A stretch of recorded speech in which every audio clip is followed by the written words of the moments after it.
सबको जय मसीह। प्रभु यीशु मसीह का पवित्र नाम में सभी को समाधान। मेरे भाइयों बहनों, आज का दिन प्रभु ने दिया, प्रभु की महिमा हो। थोड़ा समय प्रभु के वचन ध्यान करने में जाएंगे। हमारा पवित्र बाइबल में नया करार यूहन्ना सुसमाचार 12 अध्याय 44 से 50 वचन तक। यीशु ने पुकार कर कहा, जो मुझ पर विश्वास करता है वह मुझ पर नहीं वरन मेरे भेजने वाले पर विश्वास करता है। ये बात क्यों बोल रहा है, उसको पहले बात हम ध्यान करना चाहिए। क्या बोले तो सारे फरीसियों और शास्त्रियों और इस्राएल क्या कर रहे हैं, वो यीशु को इंसान जैसा सोच रहा है और यीशु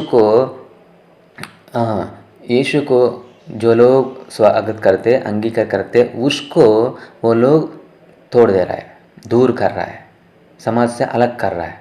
तो इसके लिए यीशु ने जोर से बोल रहा है, आवाज़ से बोल रहा है। यीशु ने पुकार कर कह रहा है, क्या कह रहा है, जो मुझ पर विश्वास करता है वह मुझ पर नहीं वरन मेरे भेजने वाले पर विश्वास करता है। भेजने वाले कौन है यहाँ?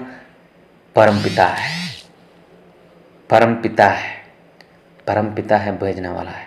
तो यहाँ परमपिता यहोवा पर विश्वास करने वाले जैसा होता है। तो हम यीशु को इंसान जैसा नहीं सोचना। आजकल यही चल रहा है झगड़ा। यीशु खाली सच है, तेरे जैसे मेरा जैसे इंसान है, इंसान संपूर्ण इंसान है, संपूर्ण परमेश्वर भी है। तो संपूर्ण इंसान किस लिए हुआ? तेरे लिए, मेरे लिए, सारे इंसान का पापों को दूर करने के लिए एक धर्मी का व्यक्ति क्रूस पर बलिदान होना चाहिए। तो इसके लिए संपूर्ण इंसान हुआ है और संपूर्ण परमेश्वर भी है। तूफान को कट कर दिया और मुर्दान को जी उठाया और लंगड़ा को चलने दिया, अंधे को रोशन दिया। ये सब चमत्कार कौन करता है? परमेश्वर ने करता है। तो हम ध्यान देना चाहिए क्या कि यीशु परमेश्वर दोनों एक ही है और दोनों भी है। हालेलुया। और देखो उधर ये बात क्यों कर रहा है, मतलब आप सब परमेश्वर पर विश्वास कर रहा है तो मुझको भेजने वाला भी परमेश्वर है, तो मुझ पर भी विश्वास करो बोल के जोर से बोल रहा है। और जो मुझे देखना है वह मेरे भेजने वाले को देखता है। हालेलुया। मुझे देखने वाला मतलब मेरे शरीर को देखने का नहीं, मेरे कामों को देखो बोल रहा है, मेरा बातों को देखो सुनो बोल रहा है, देखो बोल रहा है, और मेरा प्रवर्तन और मैं जो चमत्कार कर रहा है, जो आश्चर्य काम जो कर रहा है, वो काम देखो, वो काम मुझसे नहीं परमेश्वर से होता है। मैं हूँ, परमेश्वर हूँ, उसका एकलौता बेटा हूँ। तो यहाँ यीशु मसीह को सब गुनाह कर रहा है, सब तोड़ दे रहा है, मतलब दूर कर रहा है, अलग कर रहा है। जो लोग यीशु के पीछे जाएगा तो यीशु पर विश्वास किया तो उसको भी उसका समाज मंदिर से अलग कर रहा है, उसका गांव से अलग कर रहा है। तो इसके लिए यीशु ने पुकार से बोल रहा है, अरे यार मुझ पर ध्यान दो, मेरा बात यही नहीं, यही मेरा बात नहीं, परमेश्वर की बात है। मुझे देखा तो परमेश्वर को भी देखता है। आओ, मैं जगत में ज्योति होकर आया हूँ, सभी को उजाला देने के लिए, सभी को अंधकार से पार करने के लिए, सभी को उसका ज़िंदगी बदलने के लिए, पापों से छुड़ाने को मैं आया हूँ, ताकि जो कोई मुझ पर विश्वास करे वह अंधकार में ना रहे। तो हम सब यीशु पर विश्वास किया तो हम अंधकार ना रहते, उस उजाला में रहता है और रोशन पर रहता है, और हम यीशु मसीह का रास्ता पर रहता है। तो परमपिता का और परमेश्वर का, यीशु मसीह का गुणगान हमारी ज़िंदगी में दिखाना पड़ता है, तो अंधकार में न रहते हैं। यदि कोई मेरी बातें सुनकर न माने तो मैं उसे दोषी नहीं ठहरता। क्यों? मैं दोषी करने के लिए नहीं, दोष ठहरने के लिए नहीं आया हूँ, क्योंकि मैं जगत को दोषी ठहरने के लिए नहीं परंतु जगत का उद्धार करने के लिए आया हूँ। मैं तो उद्धार करने के लिए आया हूँ, लेकिन जो तुच्छ जानता है और मेरी बातें ग्रहण नहीं करता है उसको दोषी ठहरने वाला को ठहरने वाला तो एक है, अर्थात जो वचन मैंने कहा है वही पिछले दिन में उसी दोष ठहराएगा। तो परमपिता के बारे में यहाँ यीशु मसीह ने कह रहा है, क्या कह रहा है? मैं परमपिता एक ही है, और मैं जो बात बोल रहा हूँ मेरा बात नहीं, परमपिता की बात है। जो परमपिता को जो मुझको अंगीकार करते हैं वो परमपिता का अंगीकार करने वाली जैसा है। मुझे स्वागत करता है, परमपिता को भी स्वागत करने वाले से। मुझे देखे तो परमपिता को भी मुझे मतलब मेरे शरीर को नहीं, मेरा कामों को, मेरा बातों को, मेरा प्रवर्तना को, मेरा जो मादरी दिखा रखा है, तो सभी को जो उदाहरण रखा है सभी को देखा तो परमपिता को भी देखने जैसा होता है बोल के यहाँ यीशु ने कह रहा है। और देखो, जो मुझे तुच्छ जानता है, और हाँ हो गया ना, तुझ जानता है और मेरी बातें ग्रहण नहीं करता है, उसको दोषी ठहरने वाले तो एक है, वो परमपिता है। अर्थात जो वचन मैंने कहा है वही पिछले दिन में उसे दोषी ठहराएगा। तो जो वचन आपको दोषी ठहरेगा, मतलब वचन मतलब क्या है? आदि में वचन था, वचन परमेश्वर के पास था, वचन परमेश्वर था, वो परमेश्वर था ना, वो परमेश्वर हम पर दोषी ठहराता है। क्यों? यीशु मसीह ने सब बोल दिया है और कुछ नहीं है, चुप के रखने वाला कुछ नहीं है, छुपा के रखने भी कुछ नहीं है। तो प्यारे भाइयों बहनों, यीशु का वचन सुनिए, वचन पर अंगीकार कीजिए, वचन पालना कीजिए, अनंत जीवन पाइए। हालेलुया। और देखो नीचे क्या बोला, क्योंकि मैंने अपनी ओर से बातें नहीं की, परंतु पिता जिसने मुझे भेजा है उसी ने मुझे आज्ञा दी है कि क्या क्या कहूँ और क्या क्या बोलूँ।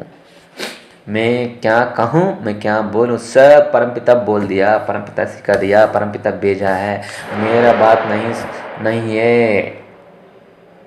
तो आदि से परमपिता इतना प्यारी है, इसके लिए उसका एकलौते बेटा को हर इंसान के लिए, तेरे लिए मेरे लिए क्रूस पर बलिदान करके तेरा जगह मेरा जगह में वो मरवा दिया है, और तीसरा दिन में जीवित से उठा के आप सबको भी वादा किया है, मेरा बेटा को कैसे मैं जी उठाया, आपको भी मैं ऐसे जी उठाऊंगा। मेरा बेटा जैसे जीने वाला को खाली इसे कैसे जिया है? पवित्र जैसा, परम पवित्र जैसा, एक निंदा भी नहीं है, एक पाप भी नहीं है, एक गलती भी नहीं है, सब वो क्लियर रहता है, सब पवित्र रहता है। यीशु, हम सोचते यार यीशु परमेश्वर है ना, नहीं, तेरा जैसे मेरा जैसे जन्म हुआ, तेरा जैसे मेरा जैसे परीक्षा की, तेरा जैसे मेरा जैसे सब, लेकिन वचन सिखाया है, वचन पालना किया है, और परमेश्वर का इच्छा में करने के लिए मैं आया हूँ बोल के किया है। तो वही तू और मैं भी परमेश्वर का इच्छा करने के लिए आगे जाएंगे। हालेलुया। चलो, और मैं जानता हूँ कि उसकी आज्ञा अनंत जीवन है, इसलिए मैं जो बोलता हूँ वह जैसा पिता ने मुझे से कहा है वैसे ही बोलता हूँ। मैं जो बोलता हूँ मेरा बात नहीं, परमेश्वर का बात है। मैं जो बोला है वही बोल रहा हूँ, जो कहा है वही कह रहा हूँ। मेरे भाइयों बहनों, उसकी आज्ञा अनंत जीवन है। तो परमपिता का आज्ञा अनंत जीवन है, परमपिता की व्यवस्था अनंत जीवन है, और वह व्यवस्था पूरा करके 2 आज्ञा करवा दिया। 2 आज्ञा में सब पूरा हो रहा है, क्या कि तेरा परमेश्वर को, जीवित के खुदा को आराधना करो, और तेरे जैसे तेरा पड़ोसी को पर प्यार रखो। प्यार मतलब साइदा करो, साइदा मतलब जो चाहिए उसी का साथ भर दो। हमको भी प्रभु को क्या प्रार्थना करना, प्रभु वो चाहिए नहीं, प्रभु मुझको ये ज़रूरत है, ये थोड़ा दीजिए, ऐसा प्रार्थना करना। सब सारे दुनिया में भी प्रार्थना कैसे कर रहे हैं? जो चाहिए वो प्रार्थना कर रहे हैं, नहीं, जो ज़रूरत है उसके लिए प्रार्थना करना। हम जो प्रार्थना कर रहे हैं वो प्रार्थना आदमी का और शरीर का फिल्टर हो जाता है, सेपरेट हो जाता है। तो आदमी का पूरा होता है, शरीर का नहीं होता है, नहीं होते, बिल्कुल भी नहीं होता है। क्यों? शरीर का इच्छा में हम प्रार्थना किया तो क्या होता है, वो इस परमपिता मना करता है, वो सब हमको परमेश्वर दूर करवा देता है, तो इसके लिए नहीं देता है। तो प्यारे भाई और बहनों, हम जो प्रार्थना किया वो प्रार्थना हमारा आत्मिक अनुसार रहना चाहिए, आत्मिक के लिए होना चाहिए, स्वर्गराज के लिए होना चाहिए, प्रभु की सुसमाचार सभी को बोलने के लिए होना चाहिए। और अंधकार में चलने वाला को उजाला देने जैसा होना चाहिए। तो इसके लिए हम आगे जाएंगे। चलो प्यारे भाइयों बहनों, प्रार्थना करेंगे। महापरिशुद्ध प्यारे परमेश्वर जी, आपको महिमा हो। प्रभु, आज का दिन हम सबसे अच्छी बात से आप बात किया है, हमारा ज़िंदगी बदल देने के लिए आप बहुत मेहनत किया है। धन्यवाद पिता, आपका आशीर्वाद के लिए, आपके प्रणल के लिए। और प्रभु, ये वचन में हम रहने दीजिए, ये वचन पालना करने में आगे जाने दीजिए, आपका स्वर्गराज अनंत जीवन पाने के लिए आगे जाने दीजिए। यीशु मसीह, आपको महिमा हो। हम सबके लिए आप बलिदान हो गया है, हमारे लिए बहुत मेहनत किया है। आप प्रभु धन्यवाद है, मुझे अंगीकार कीजिए और मुझे दिल शुद्ध कीजिए। आप मेरा अंदर है तो मैं पवित्र हो जाऊँगा, और मैं कामों में नहीं, मेरा प्रवर्तना में नहीं, आपका वचन पालना करने में मैं पवित्र हो जाऊंगा। धन्यवाद पिता, आपका वचन देने के लिए, वचन अनुसार जीने के लिए मुझको ताकत दीजिए, विश्वास दीजिए, आगे जाने दीजिए। यीशु मसीह का पवित्र नाम में ये छोटी प्रार्थना समर्पण कर रहा हूँ परम पिता जी। Amen, amen, amen. Thank you, God bless you, have a blessed day. ये सुसमाचार आपको, आपका जो पहचान वाला को आशीर्वाद जैसा है, तो आप थोड़ा फॉरवर्ड कीजिए। Thank you so much.